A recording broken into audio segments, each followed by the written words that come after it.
Let me take one deep breath here. All right. Thanks, everybody, for joining us today. My guest, Brandon. We got a great episode ahead of you. Fun fact about Brayden. Yep. He used to play this game. I shouldn't say used to. He still does. It's called RuneScape. I think maybe some of you guys know this. Maybe you don't. But he's been playing it since the age of 9, right? So almost 20 years, not to say his age. But if you can do the math, yeah. So, yeah. Before we get... So that's a fun fact about Brayden. Yeah. You want to give a shout out to anybody before we get started? You know what? Just anybody still struggling out there. All my friends who have joined me along the way in this journey, and Matt for having me here. Just thank you guys. Awesome. I'm looking forward to this. So Yeah. it's gonna be great. Yeah, me too. So start every episode off. You want to give us a background about? Start every episode off with what's one thing you're grateful for today and why? Oh, you know what? Being able to wake up every day and like my only concern is whether or not I have to shit and if I'm dehydrated. I don't think about like obsessing about using anymore. Oh, and that's just like I sometimes take that for granted, but man, it is beautiful to be able to wake up and like just not have that like straight obsession where I'm just sweating thinking about it, you know? Yeah. Totally get it. I had a friend that used to describe it like a dog chasing his tail, right? I was doing it or pursuing it, and that was life, right? So yeah, for sure. The insanity of if I had it, I was wondering if I still had enough for the rest of the day, if I could take it into the next day. Who am I going to get it off of when I run out? Should I balance it off with this and this? Because I was an upper and downer. And then and then when I didn't have it, it was even worse than that. Like I'm just like whether I had it or didn't have it, a constant insanity of my brain, just like boom, boom, boom, boom, boom. Like, oh man. Freedom. Crazy. Yeah. Freedom, eh? yeah, it's freedom. It is. Today. Yeah. Awesome. You want to describe or share with us about your childhood? What that was like upbringing? Yep. So I do have a twin sister and a little sister. She's about 4 years younger than me. My parents were together up until I was about 10. They had a divorce. It was a really civil one. And yeah, they got along like pretty well. We just did like the week on, week off thing between each of them. Like my dad was a police officer too, so he was pretty strict. My mom was in services as well. She was a little bit more lenient with me, and I'm a mama's boy, so I kind of gravitated towards her like around the age that I was able to choose whether or not I could live with a parent full time. And like I actually did have a lot of love in my family. I was put into sports at a very young age. All three of us were actually. I gravitated towards martial arts. I got put in Goju-Ryu karate from the age of 4. And I continued that for about 10 years after. So I was like really active as a kid.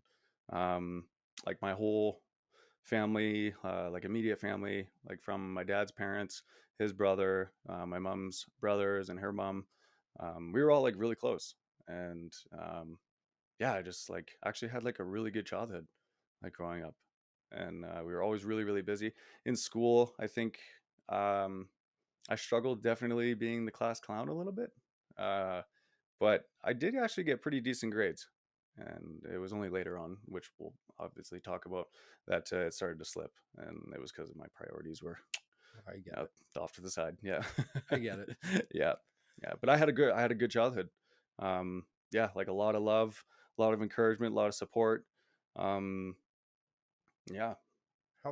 How old were you then when you kind of got introduced to drugs, or what was the situation or drinking, right? Mm-hmm. What was your introduction to that, or how did it ever come about? Yeah, it's funny. I will like never forget the day that I was first. It was alcohol for me first, and then like within a short period of time, it was drugs. Are we allowed to say like what you can say? Oh, okay. No censorship. It was weed after. But I remember the first time I ever drank. It was a semi-formal dance for the grade 9s. Well, it was for everybody, but I was in grade 9, which is high school over in Ontario.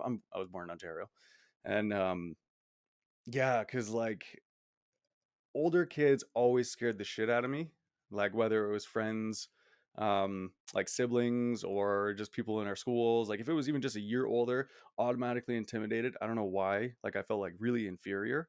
And so after the semi-formal, it was me and my friend Brent and his sister, who's 2 years older, her friend, and then both of their dates. So there was 4 older people. They were 2 years older, and then me and my buddy Brent.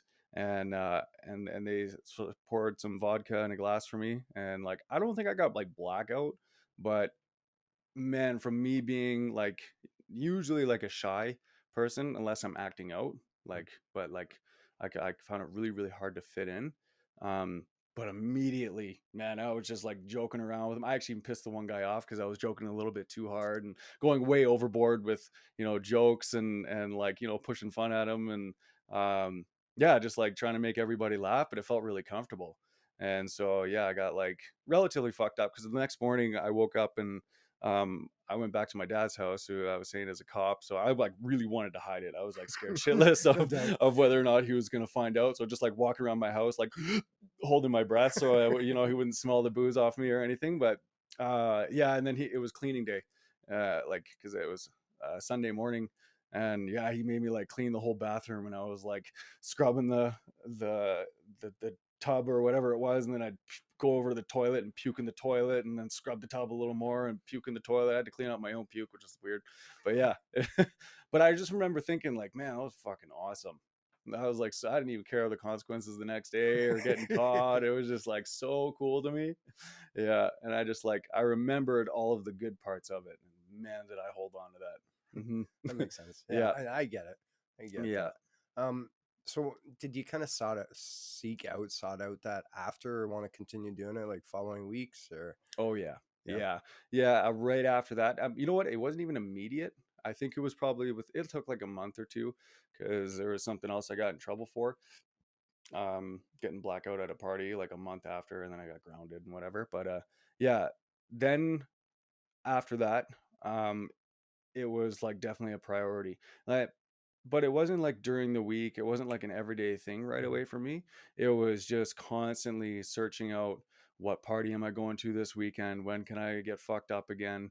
And like making sure that, we had our booze lined up, we had our weed lined up, the smokes lined up, and like, yeah, just like, just the party lined up. And it was only thing I actually remember like looking forward to. Like the whole week leading up to every single weekend I knew I was going to go out was I was like dreading it. Yeah, Yeah. So it mixed was with like that for excitement. yeah, Yeah, right? I totally get that. I remember as childhood, yeah, like parties coming up and like just yeah, getting excited or getting ready for that, right? And yeah, Mhm. making sure all the ducks are in a row, right? Yeah. So we're, I got some money for this, and who's buying the alcohol, and Yep. yeah, I totally get that. Yeah. Um, after school, then, like post, did you graduate? I did actually. Cool. I had to go back for we call it a victory lap. Okay. Grade 13, I guess. Like I was missing some credits and you're supposed to have volunteer hours and I never ended up getting those. So actually I never ended up getting them at all. I got them faked, but yeah, that was my solution. So I went back for the year, but then I eventually did get my diploma. Cool. Yeah. After you graduated school, post secondary school, and did like I don't want to call it addiction at this point, right? Because maybe it is, but Mhm. how did things kind of progress from Yeah, I school? think where I definitely remember seeing a progression was trying out a little bit more like drugs as I think I was like it was before I even graduated. I started getting into stealing my sister's Adderall and snorting them before school while I was at school.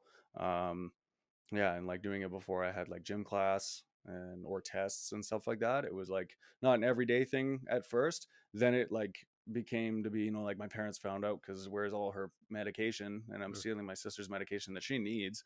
That and then just like stealing anything and everything from my mom's like cupboard. Like at one at one point, my like friend and I we just took a bunch of stuff from my mom's and then we what happened was we snorted it first and then looked it up after and like I got one of them was like an estrogen pill. And the other was like Oops. yeah, like an anti-inflammatory or whatever it was. And it's just like but I was just yeah, do first, ask questions later. Fair Yeah. enough. Yeah. So I saw a big progression there. Yeah. Uh, Cause then my envelope of what I said I wasn't gonna do, like showing up to I had a part-time job, I worked at Foot Locker. So I started showing up there like totally fucked up on ecstasy or MDMA and stuff. And yeah, just like not sleeping. And that like started to kind of be more frequent thing. Like I'd like started out with me shutting it down, 1 or 2 o'clock, just regular party time, and then going to bed, waking up hungover, and then I found all these extra things that like allowed me to, not have to sleep, and then I would carry that in and just be totally zombied out for the rest of the weekend, or if I had, and through commitments too, like work or anything I needed to show up to. Yeah. Oh, well, I can relate. Yeah, I think age 16 was the first time I did my first trail. I did Yeah. speed for the first time, and Hmm. then any weekend after that, and progressed. Like once I started working at the age 18, it was when I could afford it or I had money, I would be buying it, and then it was sleepless weekends, and then it would start the Thursday, and then Hmm. like yeah, it became a lifestyle. Like every weekend, my house was a fucking flop house. Like Oh yeah. it was the underage bar. Like we wouldn't even say we're having a party, and people would just show up with their alcohol. And I like it was a fucking flop house. I have no other Yeah. better way of putting it than that. That's where Yeah. everybody went, right? So, Hmm. how did the drugs progress? At any time, did you try stopping during that period, or think maybe you had a problem, or it was just kind of like part of the teenage growing up? I for like I looking back from what I remember and know about myself, I genuinely did not think it got in the way of anything, because I still showed up to things. Oh, Yeah, and didn't though too. Like I still calling into work and stuff like that, but I didn't lose anything material wise, like whether it was a job or a girlfriend or um yeah, I didn't. So I didn't actually think it was a problem at all. I Yeah. get it. Yeah.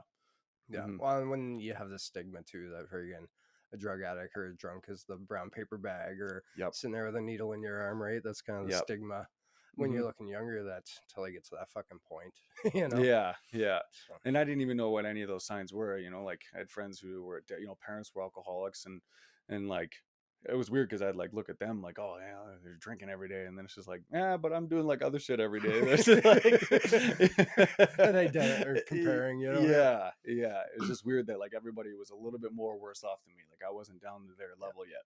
Yeah. I get it. My bar was set like this guy used to speak in rhymes every time he talked, right? He was like a permanent rapper, right? And that was like some kind of psychosis. I'm like, I'm not that fucking bad, Yeah. I still like speak Yeah, sentences. yeah. Yeah. Still speaking like English and like a, Yeah. not Um, to a beat. how did things progress? And from that, it's like, do you want to maybe take us down to, I don't know, some spots in your life where maybe you thought, like, maybe I do have a problem and what it Mhm. looked like at that point? Yeah, for sure.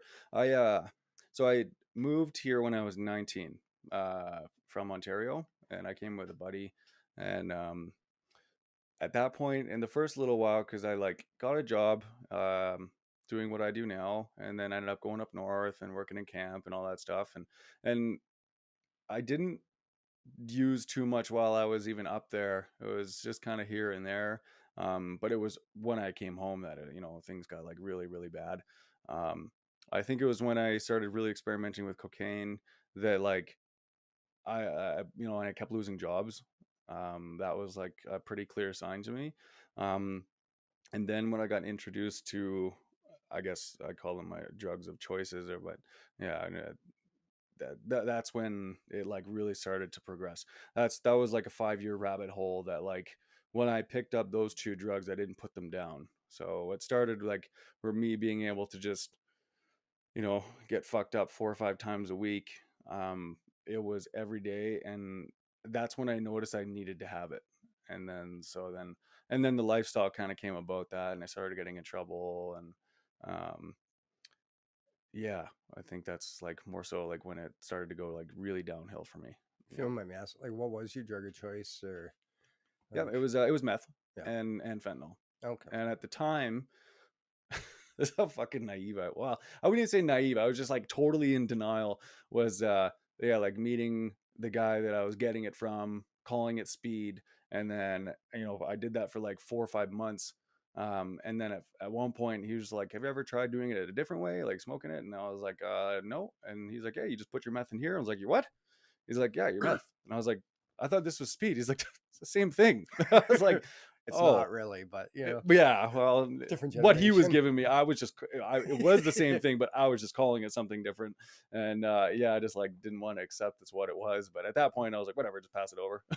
And so yeah, and so that, and then yeah, I was introduced to like the pills, like opiate pills, um, early on, like when I was like, actually the first time was when I was 16 and I got my wisdom teeth out, and then didn't touch it again till I was 19. And then when I was 20, then I got introduced to the hard stuff, right? The fentanyl. And then this is kind of when it wasn't like killing everybody yet. It was like in the midst of like, like it started to become like an epidemic. Okay. Yeah, and by then I was just already so hooked on it. I didn't even care. Yeah. Hmm. Did you know? Could you feel yourself like getting that physical dependence on that, or did you have a preference between one or the other? Yeah, I kind of cycled them for the first, I'd say like 2 or 3 years. Um, so the first time I ever got withdrawal from that, that was hell. Like I'll like never forget that. I showed up to work and I didn't know what was wrong with me, and I knew that I was gonna pick up later, and I actually didn't even know withdrawal was like the physical withdrawal from opiates, like Right. what it was. I had no idea. Then I started feeling. I just thought it was actually sick, and then later on, I remember the dealer told me he couldn't meet up with me. And then so then the next morning was when that's over like overnight I started getting the shakes, and I started like shitting like in my bed. I couldn't even make it to the bathroom. And then yeah, I started puking and I was like shivering and I was so uncomfortable kicking my legs, and I didn't know what was wrong with me. And then it actually hit me, was like, oh my god, that's what this is. And so I started talking to this girl I was dating at the time, and she had been through the same thing, because she didn't really talk about it before that. Um, and she didn't even know I was on it. So yeah, then she pointed out that that's what she went through too, and so I like pushed through it like a few days, and that was all I got. Yeah, I thought I could kind of just like kick it, and then like the opportunity came up to get it, and that was my way. It wasn't, hey, I need to stop this to not feel like Yeah. this. It was, I need to get more so I don't feel like this. Yeah. Yeah. Makes sense. It's funny. I can relate that one to like the cigarette too, right? Like, Hmm. I read a book one time and it was like, you know, the cigarette causes all these things, it doesn't fix it, right? Just like the opiate causes that withdrawal, it doesn't fix the withdrawal, right? Or it doesn't fix the symptoms. It just Yeah. that's what actually causes it to begin with. So Hmm. once you get Yeah. clean off it, you don't have those symptoms. So Yeah. Exactly. Right. Yeah. yeah. Hmm. Did you try quitting on your own then? I Or did. Yeah. And multiple times it was mainly whenever I either ran out of money, which was quite often when it started to progress to be an everyday thing with the two drugs. And then when my girlfriend caught me like 400 times, you know what I mean? Is whenever she like found my paraphernalia or my stash. And then I was actually serious every time that I said I wanted to do it. But it was interesting. I like had a friend who had gone through like a rehab and tried getting clean, and he wanted to take me to a meeting, and I went, and I picked up before I went, and he told me, or I didn't tell him about it, and then I just went there and told him how great my life was, even though I was using. And like, I bet they were just like, yeah, sure, yeah, yeah, see you later, see you soon. And yeah, so but I didn't do anything. Like all I did was like there was a few times, and like I can recall to like I can count on one hand how many times where I actually did get through the physical withdrawals, and then it was probably a week period after where then I got like a new job, or like changed my environment or whatever it was, and thought like life was going great, but everywhere I went I just like could not stop thinking about it. And I'd always like, whether it was a new job and new people, I like did different sites because I was kept with the same trade that I'm in. I always end up like getting into a conversation with somebody and talking about it, and then just asking them if they know somebody who has it or something. So but if someone were to have asked me, well, what are you doing to like stop? Like the only answer I could probably give is like, well, fucking thinking about it. You know what I mean? Like that's all. just like trying to tell myself that that I can't do it, or I shouldn't do it, or I shouldn't do it. Like I can only do that. So willpower. willpower. Yeah. Yeah, and I got none. Me neither. Like once I put it in, yeah, I Yeah, get it. It's so much more than willpower alone to yeah, kick this disease, right? yeah. Um, what's Do you want to tell us what your bottom looked like before your clean date? What is your clean date today? August 18th, 2022. Nice. Yeah. Awesome. Yeah. Yeah. Okay. And then like previous chat, I know you had some clean time before that. I did. Yep. Your first stint of real clean time, like just before getting into the rooms, do you want to kind of share with us what your bottom looked like before Yeah. that first commitment to So recovery? in 2019, I moved back to Ontario. And then that's when, and it wasn't on my own dime or my own accord. What happened was, is I like finally got done with my ex, because I was a terrible partner, and like we had put each other through, and me more, put her through a lot more. And, um, I thought that's what I needed to kind of break away and like just be happy and be free. And I moved back to Ontario, because my grandfather passed away, and we got like actually pretty decent like inheritance, like, a lot more money than I knew what to do with. And so my dad was kind of like distributing it to me as I like needed it, sort of thing, and good thing for it. I ended up going back to Ontario and got my own apartment, and got a car, and did that whole thing. And then I had like 4 different jobs in a matter of like 2 months, and I got so sick of like living that way, because that's when I got really heavily into needles. Um, and that it became my priority. And I actually had 2 good friends, like some like one of my best friends today, like he tried getting me like the my first job while I was there, and I screwed that up. And yeah, and then another friend, I worked for his company that he had, and I ended up screwing that up. And then a few other after a couple other after that. And so it got to a point where I got sick of the way I was living, so I asked my ex to come back, and she ended up driving out there to be with me. And basically, I didn't tell her the whole situation, what was going on. I was telling her everything was all good and dandy and whatever. She walked into a big mess, and we ended up getting like evicted. And she ended up staying with my mom, and I was kind of just, I'd get in arguments purposely so that I could leave for a few days and go hang out in Tent City and Brantford. And I was just getting, hanging out in my car or just public bathrooms and shooting up. And yeah, it was just the way I was acting towards her, towards my family. Like I was, I don't know, I never got in a scale, but definitely less than 140 pounds, and I'm 6'1" almost. And yeah, and just like I sunk in, and I was like a picker. I was in a lot of psychoses, so I had like scabs all over my face, like I looked like everything that I hated. And then I really started to hate myself, and I just couldn't. Yeah, I like really didn't care whether or not I wanted to die. And I had overdosed actually a couple times. I was Narcan, luckily. Um, yeah, with a disappointment, like when I woke up from them. And that's what I think like really was my lowest, because that's when it's not like I was trying to kill myself, but man, I just like couldn't wait to the day that I died. And I just like did not want to live the way I was living. So like my answer was to just like move back here. And then that's when I got introduced to detox for the first time and started to change things around. So that was definitely my lowest. Just by more so, not by like everything that I lost, because yes, that stuff like for sure, like that made me feel like shit. Mhm. Like losing an apartment, the only thing I kept was my car. Luckily, I'm actually going to sell it, but my my parents stepped in on that one. But seeing how like broken my family was from seeing me like in that condition, track marks all of my arm, around my neck, and yeah, just like all the pain and the damage that I caused to that relationship and that person, and then just how I felt about myself was like definitely my lowest.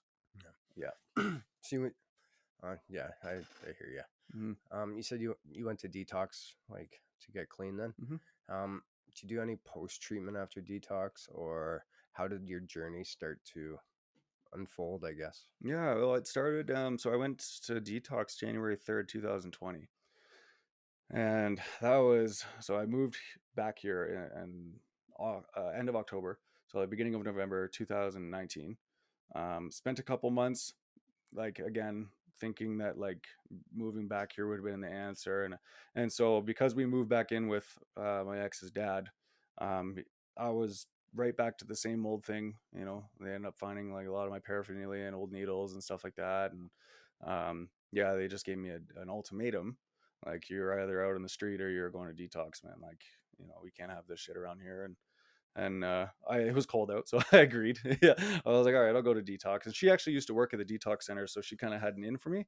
Okay. And yeah, so she got me in there. And then right away, the guy who worked there, we still talk to this day. He's an amazing guy, and he was my first sponsor, and yeah, he really helped me through that. I was in there for about 3 weeks at the George Spady. I don't know if I'm allowed to say that on here. You can say whatever you Okay, want. yeah, We're not yeah, that popular. yeah. And so I went to treatment right after. I was just basically in there waiting to go to treatment, and I went to Recovery Acres, and I did their 3-month program, and that was kind of where I felt like a little bit of healing start, because at that point, actually I did fuck up a few times in there. I wasn't honest, and that definitely led to my relapse like preceding that. But um yeah, that was where I started to get like a little touch of like what recovery was like, and like actually learned, I was like having fun with the guys. We'd like go out and do activities together, and it was a male facility, which I was actually like pretty adamant on because I was I the opposite. oh, yeah. I got an all male one, needless Did to you? say. Yeah, But I yeah. asked for co-ed. That's probably why she was That's like, probably why. They're like, yeah. why do you want the Oh, co-ed I had no one? intention to get clean. Like, Yeah, no. I'm here to find my wife. That's what I'm here for. Those paper yeah, my slippers, just Cinderella. oh man, love that. How That's many funny. medications are you on right now? Oh, please marry me. Yeah, we're perfect. We're Yeah. perfect. Oh, we're meant to be together. God put us here together. I think that's what it was. That's funny, actually. Yeah. We're gonna touch on that one after. Yeah, for sure. Yeah. And so yeah, I went to what was I saying? About 3 months ahead and spending time with the Oh, guys. that's And right. Yeah, I was having fun with the guys, and we are going out doing activities together. And I think so, like, because I have two sisters and my mom, and I was like mainly living with them throughout my teenage years, and like I kind of like walked into treatment for the first time being like, well, I just like I get along better with women, and like that was kind of my mentality, almost like my whole life. It was like part of my excuses for like why I had so many girlfriends. I'm putting that in air quotes right now, and like yeah, and stuff like that, right? So that was like part of my journey was like really learning how to be close with men, and I started to feel that, and it felt like really really good. And then like being introduced to like more people with clean time, and like seeing how like they have like recovered, and yeah, it just seemed like it was just so beautiful. And I was hard-headed because like I was broken, and like total humility like as soon as I came in. And then I got like a couple of months, and going through their programming, starting to learn a little bit about myself, get a little self-aware, and then all of a sudden it's like I really do know what's best for me. hmm Yeah, thanks yeah. for all the information, you guys. I know what I got to do. It's like, ooh. Good Mhm. luck. Yeah. Yeah. Please don't die. Yeah, right. Yeah. So from there, I actually went into a sober living house, and I took the first opportunity I got. Like I like graduated, and they're like, "Well, we had an opening. Do you want to like go into one of our sober living houses?" And I was like, "Oh yeah!" Like right away. I like went the next day, and so from there, about a month after that was a relapse, and it was a very very like deadly one, and going into that, because I wanted to leave so bad, like I wasn't really connected to any sort of recovery community. Like all the friends that I had made, like I kind of just, shuffed off. I started living, I wouldn't say the lifestyle I was living before, but I was still hanging out with like a couple of my old buddies who were like drinking and partying and stuff. Yeah. But, I like, what am I like? I'm like hanging around them, pretending like I'm like on my high horse. I don't do that stuff anymore. Yeah. That eventually like caught up to me, right?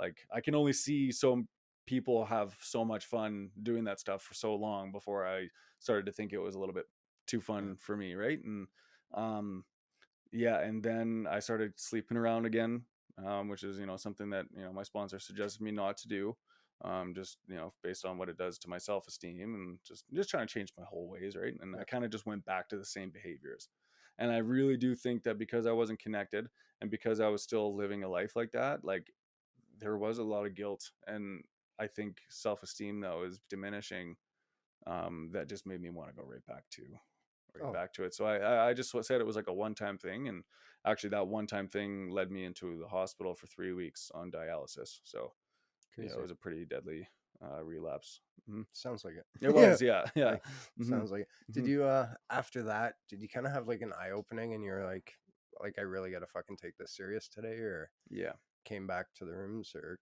got back involved in recovery after that, or Hmm. Yeah, I did, and I wasn't like involved in recovery things like right before that. I still had a few friends that I was in touch with, and they were suggesting to me like what I need to do. But I think it was like a terminal uniqueness thing. I just didn't think that like that is what I needed, Yeah. and, and I couldn't see how what they were saying could help me. And so that's my own judgment that got in the way, right? And so yeah, when I got out of the hospital, this is where like my disease progressed to, right? Is like actually when I got out of the hospital, I went rummaging through my bags because I got sent back to a treatment center. I didn't have to do the program again, but I was able to stay there until another spot opened up in a house. And I went rummaging through my bags and um, found an old needle with some stuff in it, and then I used it again. And then so then I almost dropped after being in a hospital for 3 weeks in the treatment center bathroom. And luckily it wasn't an overdose. I actually just like got right up and was like, holy fuck, man. And then I just like looked at myself in the mirror, was like, why the fuck did you just do that? Like this was the same stuff that almost killed you. You know what I mean? And then like here I'm just thinking that, I can just do it a little differently or something like that. Like what the fuck is that about? And so I think at that moment, that was when, and I didn't even get caught for it. Probably would help me if I did. But that's in that moment, like getting up from that in the bathroom. Yeah, I just like immediately was like, okay, I need to do something different. So actually I went rummaging through my bag again for a different reason. I like found the rest of what I had left from that relapse, and I gave it to them downstairs and just said, can you guys dispose of this? I just found this stuff, not telling them what actually happened. But then, yeah, so then I actually like called a friend. He got me connected, and I found, like a spiritual mentor who like, you know, was a little bit more militant. And yeah, and like that's where my like journey really really started to take off, and I started to like, I guess I found like a new sense of like what that freedom is like. Yeah. So would you do differently this time then? Oops. Would you do differently this time compared to previously? Like what got you on the straight this not well you just told me what got you on the Mhm. straight, but what'd you do different this time?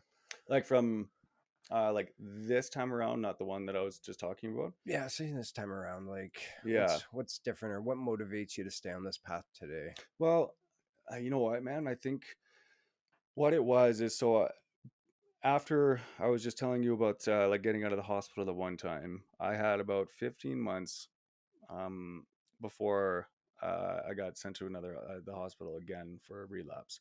And I got kidney stones a couple of months previous, and they put me on a pain medication, which I said yes to. I mean, they didn't force it down my throat or anything like that. They like gave it to me and asked me if that was okay, and I said yes. Um, and so that was my learning curve, and I think, yeah, I think I just kind of totally forgot that like even if it is prescribed to me, I can't take it. And like that was my learning curve. And I think what keeps me in it this time is like after that, okay, so I learned my lesson. I know I can't take any pain medication or anything prescribed for that matter. And I'm okay with that. There's plenty of alternatives out there. Um, yeah, but what happened with starting to, I guess, change like my thinking, like a total psychic change in like how I view the world, and like that's kind of just took time, and like being involved in recovery, and like taking all of the suggestions that my spiritual mentor was taking me through, and then like cleaning up the wreckage from my past. Like I started to like, like actually getting to make amends and apologies, and like financially making up for, like a lot of the damages that I caused. And then seeing, like I started getting a lot of trust back with my family. And I think ultimately like I really really started to like internally forgive myself. Like I like woke up every day with this like gut-wrenching feeling, and then I don't even remember at what point that changed, but I just no longer had that. Like I didn't like wake up in the morning and fucking sigh like hating myself anymore. It just kind of felt like really good. And so I got a new spiritual mentor this time around, and I needed to, because I'm a very very sensitive and emotional person, and so I needed somebody who's like that for me.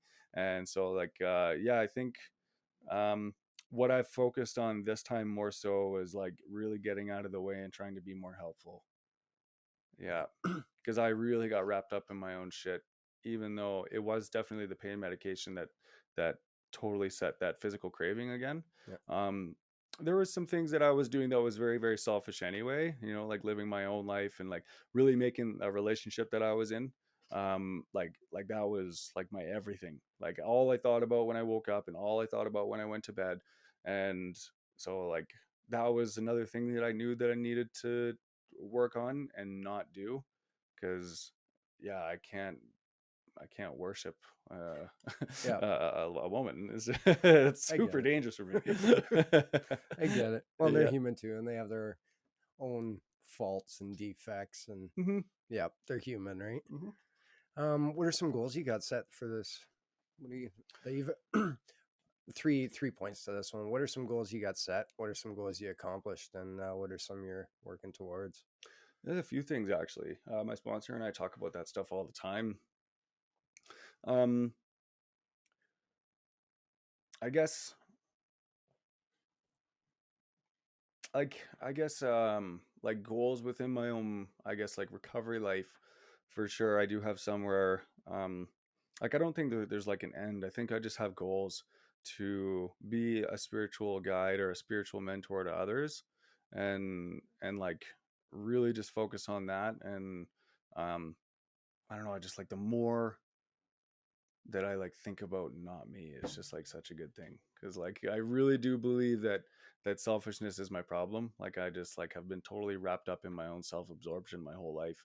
um Even though I tried to make it seem like that's not what it was. And so yeah, I do have like a lot of goal, I guess. Like just like the main goal is to just like really be more patient and tolerant and loving to like towards others and be as helpful as I can, for sure. I do have like career goals, like I've been at the same site now for about 2 years, and like I most definitely, and I'm just like trying to put this out into the universe, and that like I do want to become and get into management. Like I have a journeyman ticket, and um, I've actually had like small period roles of being able to fill in for management, which is like pretty sweet so far. Just like the fact that somebody trusts me is like, Yeah. or like being like semi-responsible is like pretty cool. But yeah, like for sure that is. I walked in here with like I walked into recovery in 2020 with a credit score of 506, and like now I'm sitting actually just over 740. And like that was just through making up all of my financial shit. And like that was like really cool to me, that I actually like I only checked it like actually I don't know 4 or 5 weeks ago. Man, I was astounded, because like I just thought that I would have shitty credit for life, and because I've had a vehicle repossession, and like I screwed so many different phone companies over, and like just just everything, like just credit card companies and stuff like that. And I've been like slowly paying everything off. And like I do have a tracker on my phone. Like I've paid a lot in like my debts, and it's just like, man, like now I know within like the next year, like I will 100% be eligible to like buy a house. Nice. And like I don't know if I'll have like I do have like my own financial savings now. It's not like anything crazy, but it's just like cool that like working towards a goal of like eventually owning a house in the next like definitely 3 or 4 years would be like super ideal. I just never thought that I'd ever be able to do something like that. Yeah, Yeah, that's it's like crazy. crazy. It is Yeah. crazy, eh? Yeah. Like, and it doesn't take long at all. Like, Mm-mm. it's just being diligent and maintaining that path, right, and staying on the right fucking path first and foremost. But yeah, like it's anything's achievable today. Like It as long is. as we Hmm. stay off the fucking dope, we can Yeah. accomplish anything, Yeah. really, Yeah. and surround ourselves. Um, here's one. And what are some qualities of yourself that you're most proud of today? Honestly, like I really do think that like uh well, one, internally I don't think I'm patient, but I am a very I'm able to be very like patient and understanding. And I think more so like me being sensitive and emotional myself, one thing I really do like is that I really try to be sensitive to other people's sensitivities. Like I really try to Empathize. empathize. Yeah. And like I don't know, I just like know like if somebody's shy, like I really want to like try to include them in conversations. And like I just try to be very observant and to like make people feel like comfortable, I guess, Yep. like in a sense. Welcomed and Yeah. Yeah. Yeah, welcomed yeah. and like loved and like acknowledged and like seen and heard. Um my girlfriend actually gave me that compliment. I don't think I've ever got that in my life. She's like, "You make people feel like heard." I'm like, whoa, thank you. Oh my God. Yeah, just like it was like really cool. Just somebody for like myself, like my whole life, I didn't give a fuck what anyone like I Yeah, was already thinking about what I was gonna say before somebody said something. You know what I mean? Whether it had pertained to me or did had anything to do with me, I was ready to change a conversation or make it about me in some way, some shape or form. And it just I'm still like that, but like moments, not to right? the Yeah, yeah, I have my moments. moments. Yeah. So it just I like that about me. Yeah, I really do. that's Yeah. awesome. Mhm. Was it hard to? Okay, here's one. What fears have you overcome since getting clean? Oh, well, you know what? Like the first one that I actually probably really comes to mind is like public speaking, like for sure. Yeah. Yeah, I actually the first couple times I got asked to speak. I was sitting there in the chair at a meeting, and someone asked me to speak, and I was sitting at the front, and I don't know if it was because I had a little bit of caffeine before, but I like immediately like my vision started to go black, like just like black dots, and then my heart started pounding, and I felt like I had to throw up. I don't even remember if I shared or like said anything.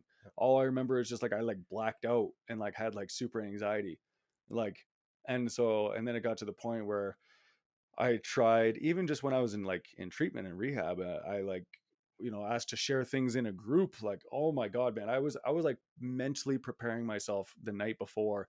Like, okay, man, you're gonna say this. You're gonna say it in this tone. You're gonna say it like this. And then if somebody says this about it, you're gonna say this. And it's like just like a constant, I don't know. I'm just learning to be, I guess, a little bit more present in the moment and being able to just like I think being a little bit more self-aware has helped with being able to portray things that I want to say, whether it's a group of people or not.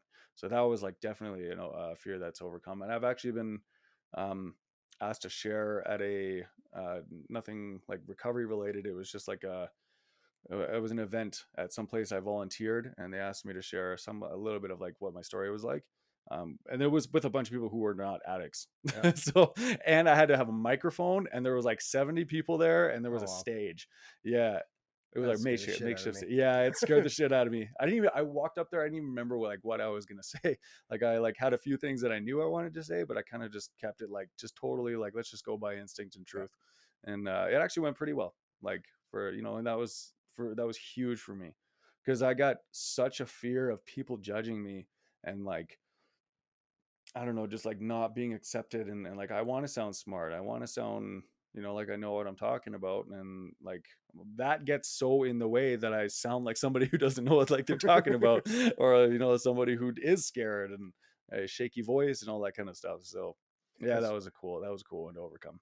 yeah, what's funny is I if I'm ever sitting in a meeting and I catch myself rehearsing what I'm gonna say, I have to really like tell myself like my brain to shut up because if I rehearse it in my mind because I want to have this smart shit to say, Yeah. I totally fuck it right up every friggin' time. Yep. And then when I don't and I have a quiet mind, it all just comes out and it flows usually pretty naturally. And Hmm. yeah, and even when I have to go up, like I can talk one on one or in a group, but when I have to go up to the podium and talk at people is Yeah. kind of, and that's my perspective, and I need to change that. But talk at people, I fucking sweat and I'm scared and I don't know what the Yeah. hell I said, and I don't even remember if I made any sense, But Yeah. Oh, for sure, man. Yeah, I get the same way. it takes Yeah, practice, right? it Like does. Yeah. you know, And so, and yeah, and for me, I'm the same way. I either tell myself to shut up or like, hey, listen.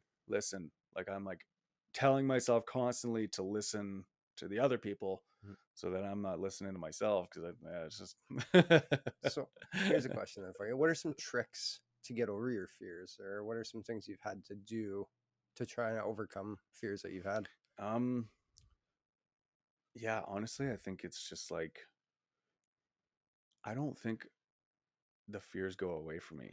Like I really do think that I've just like gotten a little bit more comfortable with like being that uncomfortable and scared that it is just a little bit more normal to get that same anxiety and that same, like rush and sweat and that feeling that usually happens whenever I do get scared. I think it's just being a little bit more comfortable with that with that sort of setting, exactly like you were saying, that is one of my tricks is just to like tell myself to slow down and be honest. Slow down, be honest. Slow down, be honest.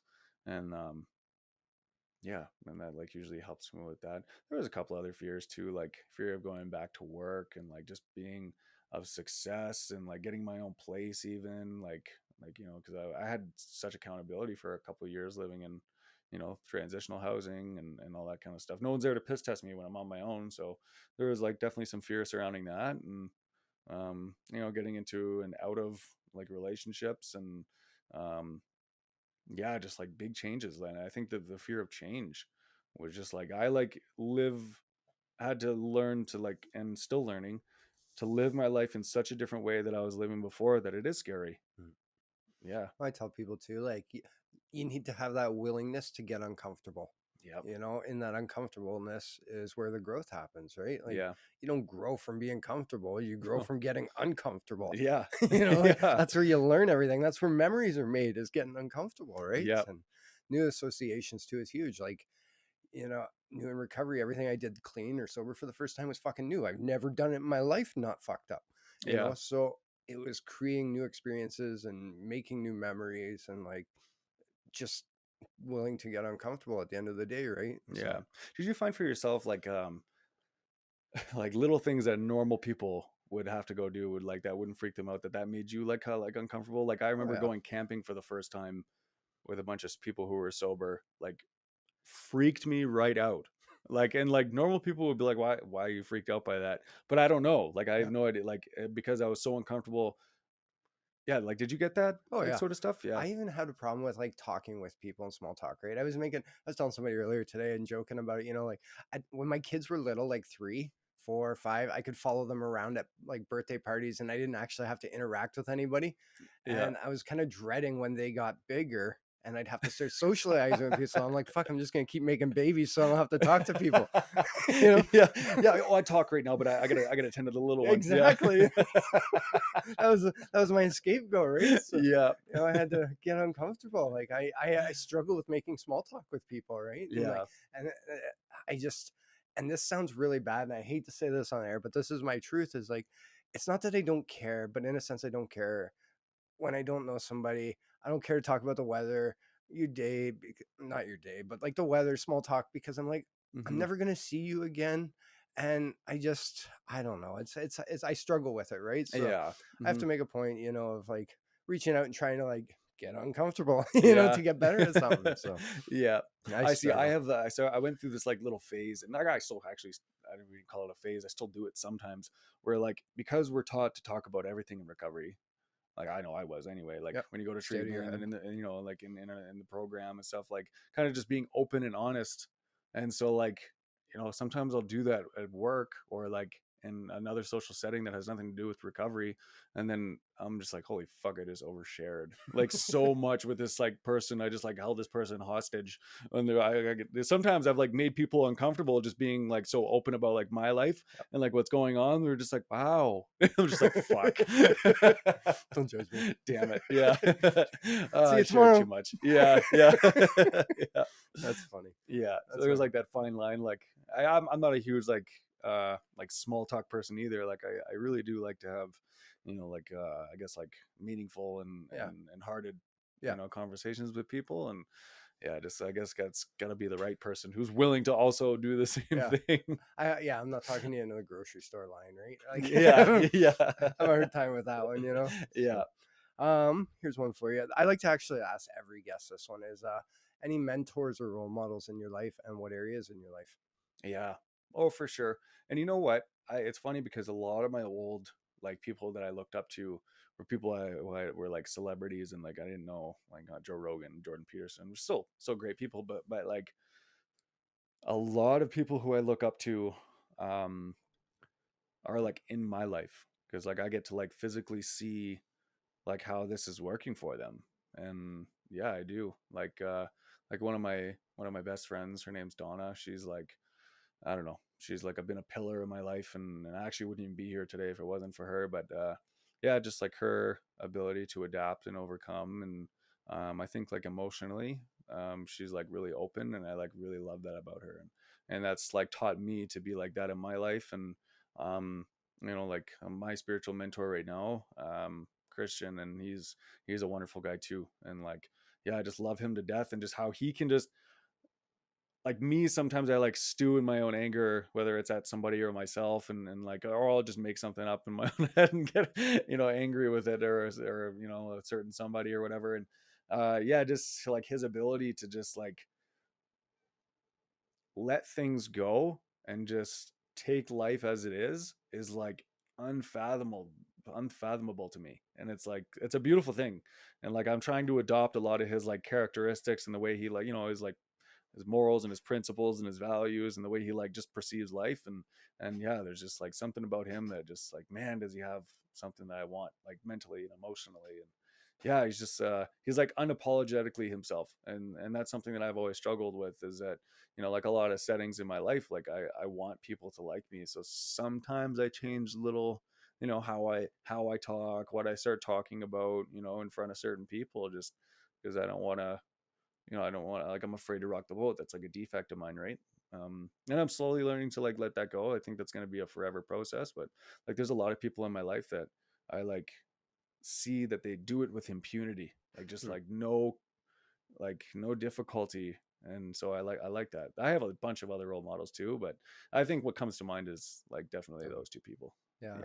When you're saying something like when it in the big picture, it doesn't matter, you know, like the thing to ask, like 5 days, 5 years, 5 months, does it really fucking matter? Hmm. You know, in the big picture of life. I'm like, no, not really. Like, I'm not gonna remember this conversation, you know, or Yeah. that stress or whatever. That stress is not gonna. I'm not even gonna remember this from a week from now, right? So Yeah. kind of Yeah. gauges my like, you know, impact. And same as when it comes to people too. I know not everybody likes me.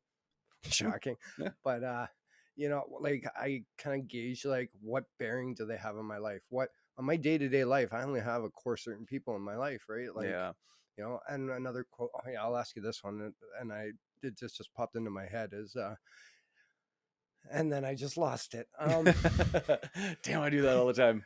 Yeah, oh, here's what it was, quotes. So I'm going to ask you this question is Yeah. you know, what are some quotes or sayings that you live by? And then this one was that popped in my head was like, never take advice or never take criticism from somebody you wouldn't ask for advice. Ooh.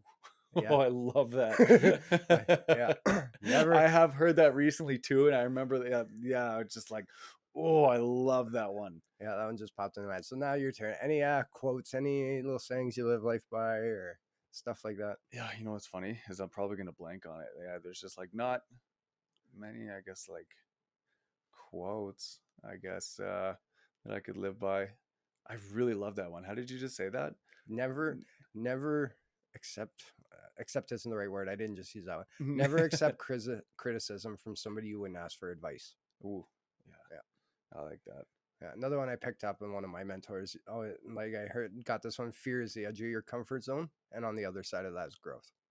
Ooh, Yeah. yeah, So, yeah. I like those like the what do you call those? Not algorithms. What are they? oh, like Not the poem anomalies. things, or Yeah, it's like yeah, oh one man, day at a time. it starts with an A. Either way, like fear is like either fuck everything and run, like FEAR, or face everything and recover. Like a lot, I like a lot of those. Like I forget what they're called now. Oh my Yeah, I god. can't remember either. Yeah, Ah, shit, it'll probably come after or we're like done talking. denial. I heard a really good with that one too. It's like don't even notice I'm lying. Oh, nice. Which Yeah, I like those. But yeah, I guess yeah, there wasn't like really much of a quote or like a saying or something like that. But you know, there is one thing that one person said to me was when I was in treatment. He's like the house manager of like the whole place.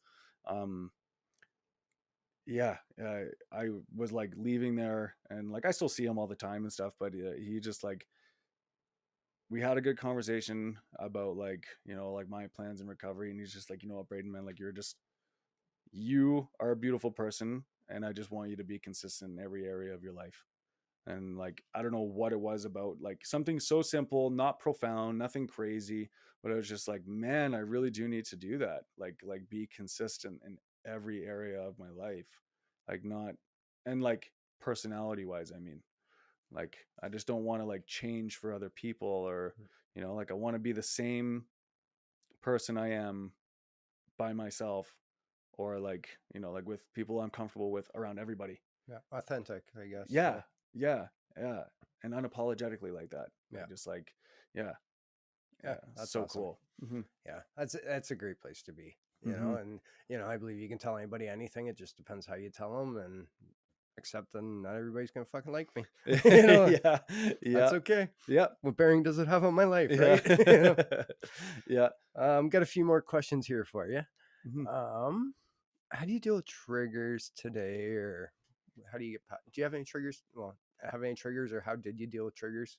Um, well, see, I have my quarrel with the word triggers is only because like I know there's like emotional triggers and like people that think people with either trauma or like certain things that set people off emotionally, but like a trigger for me to want to use, like I've come to the terms with the fact that I do have a disease, and like that disease comes with a mental obsession, and that mental obsession is what drives me into like staying so in my own head that if the thought of using comes about, then I'm going to stay stuck on that no matter what. And I really, really, really do think the only way that like I really can combat that is by like calling somebody and not letting it have power over me, like my spiritual mentor or like just a friend or like something, and just tell them what's going on. Because I really do, for my own spiritual beliefs, like I really do think that like my higher power knows what's going on. He just kind of wants me to say it, and like he will give me relief in that. Um, or or do something where I'm not thinking about me. And I've found that like you are doing this for like service, which is like amazing thing. Like I'm other than because you're asking me questions, I'm thinking about myself. But like yeah, like when I start talking to somebody else about their problems, I fucking forget that I even have problems. And then even after, I'm like, man, my problems aren't even that big of a deal. And um yeah, so when it comes to like thoughts of using, I've like just in my journey so far, just because I don't know, I say luckily actually had like relapses due to that. And like I thought it was because I was triggered too, but it's like there was something missing is what it was. So like there was something lacking, whether it was my spiritual connection, whether it was dishonesty, like if I'm like lying about something, like sex or checks comes to mind, right? Like if I'm like, faking the government through COVID money, which I actually did like a couple times, and like um and like so that caught up to me. I've like had to pay that back luckily this time, which is like another thing that I had to make up for. um but yeah, so that, and then the whole, like I was saying, I was sleeping around and sort of thing, and then so not being open with people, like that's definitely a good reason for me to like start wanting to have or start having thoughts of wanting to use. um yeah, so like as soon as I start letting somebody into my life, like emotionally and like mentally, like allowing somebody in by like telling them what's going on, and then just doing something, whether it's like getting connected, um like going to just help somebody out, it doesn't even have to be like recovery related, just like fucking stop thinking about me for a little bit, and usually that combats it. um and if it's really, really, really starting to, like uh, become like an overwhelming thing, um, yeah, then there is something that's missing, and that's usually what I talk to my mentors about. Yeah. Cool. I'm gonna ask you one more question here Hmm. because you've mentioned this one a few times, so I gotta ask this about spirituality. Um, how has that? What's your spiritual? I don't know. How do you view spirituality, and how has it helped you in your life where you are today? Yeah. I love that question actually. It was interesting.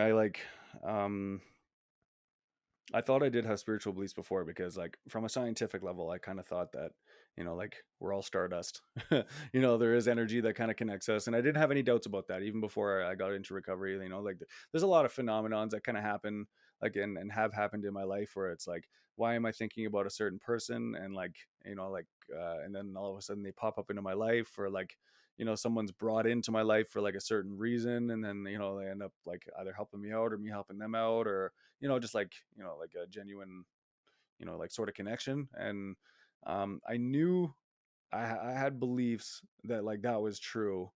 um but what I didn't understand is that like when something bad happened to me, I blamed it on that deity, or like the universe is just against me, sort of thing, right? And like I've just slowly coming to find that like I really do think that like my spiritual beliefs, and I call it God, and it's not a religious God, it's just a my spiritual way of saying it. And because the actual definition of higher power or God is higher power. So it's just easier to say. And I'm not afraid of that anymore. I had a lot of prejudice towards it growing up in a Catholic school, but I don't anymore, and or it's like fading away. And I really do think it's helped me um, get in touch with myself and what I call my inner spirit. And like what I mean by that is like my entire life I've always had this like either gut wrenching feeling when I know I'm about to do something wrong, or when I know I do something right, or if I'm like speaking with honesty or something like if or if I'm about to make a decision, like I do get, I don't want to say it's chills because it's kind of like that, but it's like a very relaxed sensation. And like, I find that just something aligns with my head and my heart, and I just like know that that's exactly what I need to do or go with. And so that I call my inner spirit. It's like knowing the difference between right and wrong. And so when I'm using, or like when my whole brain's warped, um, then I'm ignoring that. So whether I know I'm Mhm. about to do something real shitty and I get that gut wrenching, fuck it, I just do it anyway, right? And then deal with the consequences later. And so slowly I'm kind of just in this like more in tune with listening to that and like letting that guide me. And I really do kind of just think that it's like led me to like making better decisions in my life. I heard this expression I was at church one day and I heard this, and it says like God doesn't have this big, loud, bolsterous voice, right? Where you can hear him a mile away. He speaks with this soft, quiet tone, so you actually have to come closer to him to hear it. Hmm. And I was like, Oh, that's cool. yeah, Yeah, like, I like that too. Yeah. That's what like we talk about prayer and meditation, and like my understanding and what I'm taught is that like prayer is like the whole asking, right? And then the mhm, meditation is waiting and waiting for an answer. that's what And I I've learned too. been, yeah. And you know what? I have had very, I don't want to say a clear voice of something telling me that like something was right. It sounded almost like my voice, but I know that I didn't think it. Like I know it wasn't me making that thought. When I get quiet and I sit and I don't have a distraction, and I would call that meditating, just like really like at least attempting to get close and like be, spend time with like my higher power and God. And I have, and not every single time, but like it's been a few times where like, man, I'm like conflicted about something, and then like I hear like this like inner voice in my head just say just something quick, like no, go this way, or make this decision. This is the right way, and and then like immediately I'm just like, holy fuck, I don't even think that was me. Like I really don't think that was me. And then So I go with that, and then it always seems to work out. funny how that works, eh? It's so weird, yeah. A quick question: you believe in coincidences? No, No, no, me neither. Me neither. Not in no. the fucking, not for a second. No, So, I hope I'm not like going over any time, but there's a really quick story, and this is where this solidifies things, and this is just an example of what happened last week. So I had a car that I was selling, and it just had I had a bunch of things wrong with it, so I just like put it on marketplace, and it's a nice car, and I put it for a reasonable price, and in a matter of like I'd say 20, not quite 15, 20 minutes, I had over 25 people message me about this thing. And then so somebody was like, no, for sure, I'm coming to get it. Like, well, I was like, all right, whatever. So I put it as sold. They said they're on their way. And then they like hour later they didn't show up. So then I like tried calling them, and then they said they canceled. And I was a little bit pissed off at first because I was like, man, I could have already, like yeah. had this thing, sold or whatever, and just like get it out of the way. And then I was like, fine, I put it back up, and then I got like another 10 messages, and I don't know what it was like. I had, I'd say anywhere from like 30 to 35, 40 messages somewhere in there. And I just like scrolled and I just saw this person's name, and I was like, screw it. I'm just going to like press this person. I ended up messaging with them. They came they said they just wanted to come look at it. And they didn't even use their real name, which is weird. But anyway, they ended up grabbing the car, and he said, hey, can you come with me and just drive it up to my place, just throw your plate on it. And at first I didn't really know the rules of that, so I was like, listen man, I do have a past, and like I just don't feel comfortable doing that. He's like, I'm only 10 minutes away, I get it, but just so you know, you're actually allowed to do that. Gave me the whole spiel. I was like, okay, that's cool. He's like, I'll jump in with you, and then my girlfriend will follow me, and then we'll drive you back after. Cool, right on, let's do that. He jumped in the car, and he was like, yeah man, I just kind of glad you like mentioned that too. I just been kind of I've just had to deal with some of my stuff from my past too. And I was like, oh yeah, like what and whatever. So he started talking about his past, and He said, yeah, I just, I asked him if it's okay if I tell this story, by the way, because like, yeah, it was like pretty cool. Just that he's like, yeah, I actually, like I had to go to a treatment a little while ago, and I was like, which treatment center? And he's like, Recovery Acres. And I was like, dude, I'm there all the time. Like, when did you go? He's like, I just graduated in January. I was like, dude, I was just there in December. Like going to, see a couple of the old guys and the workers. So I was like, I've been there a few times while he was there. And so he told me he was struggling. And then now we get together for a coffee every once Cool. in a while. And like he's doing a lot better. I'm not sure for sure how he's doing. We're not talking like an everyday basis, but now he's a new connection. He's come to like a recovery gathering with us, like a meeting, and with me, and like he got disconnected, and I'm somebody who like tries to stay connected. So like, what is it, the odds that like out of the 40 people out of nowhere, I happen to pick the recovering addict that didn't even use his real name and was struggling and needed help. You Yeah. know what I mean? And like, is that a coincidence? I don't think so, man. And the person who was gonna pick it up ended up canceling last minute, and I was pissed off about it. And then that ended up happening. And you So get it out was of just like self. such a cool night for that to like. I don't know. I like appreciate and love when stuff like that happens. Yeah. God Hmm. shots or just the Yep. weaknesses. Yep. That's awesome. God shots. Yeah. I think that pretty much brings us to the end of our Hmm. time now. What's something you want to leave with the listeners? You want to wrap us up? Yeah. Yeah, I don't know. Just for anybody who really is struggling, and like by struggling, I don't mean like your life burning down, because there's been times in my life where like I lost everything and like things really look like shit. But there's also been times where things have been going really, really well, and like internally I'm struggling. Like I'm like conflicted about whether or not I want to go back to the lifestyle, or like wanting to use, or like just mentally, or just like either getting suicidal or homicidal for that matter, just like wanting to kill everybody. And um yeah, that's, I really do think that's a part of my disease, and I know what that's like if that's what you're feeling. And I just want you to know that like there is a way out of that.